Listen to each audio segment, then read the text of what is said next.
New India cooperative बँकेवर आरबीआयने कारवाई केलेली आहे आणि या बँकेचे व्यवहार आरबीआयने पूर्णपणे ठप्प केलेले आहेत. ज्या लोकांचे या बँकेमध्ये अकाउंट होते त्यांना पैसा विड्रॉ करता येणार नाहीये, नवीन लोन घेता येणार नाहीये, नवीन फिक्स डिपॉझिट ओपन करता येणार नाहीये आणि लोन्स वगैरे रिन्यू करता येणार नाहीयेत. लोकांनी या बँकेबाहेर अक्षरशः आता रांगा लावलेल्या आहेत. बघा, भारतामध्ये 3 प्रकारच्या बँका असतात: पब्लिक सेक्टर बँक, प्रायव्हेट आणि कोऑपरेटिव्ह बँक. हे वरच्यावर तुम्ही 3 प्रकार मानून चाला. पब्लिक सेक्टरमध्ये आपली SBI घ्या तुम्ही, याच्यामध्ये गव्हर्नमेंटची भागीदारी जास्त प्रमाणात असते, त्याच्यामुळे ती सगळ्यात जास्त सेफ बँक तुम्ही पकडू शकता SBI.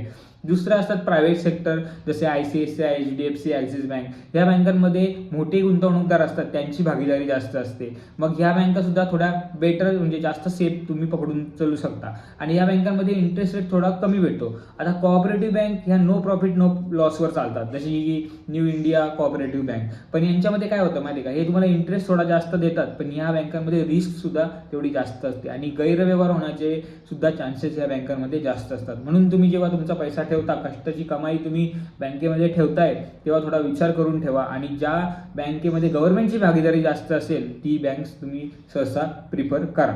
आता एखाद्या बँकेमध्ये जर गैरव्यवहार झाला असेल असं आरबीआयला डाऊट आहे, तर आरबीआयची जिम्मेदारी आहे की त्या बँकेवर कारवाई करणे किंवा त्या बँकेला पूर्ण सद्यस्थितीवर चांगल्या कंडिशनमध्ये घेऊन येणे. म्हणूनच ही आरबीआयनी कारवाई न्यू इंडिया बँकवर केलेली आहे.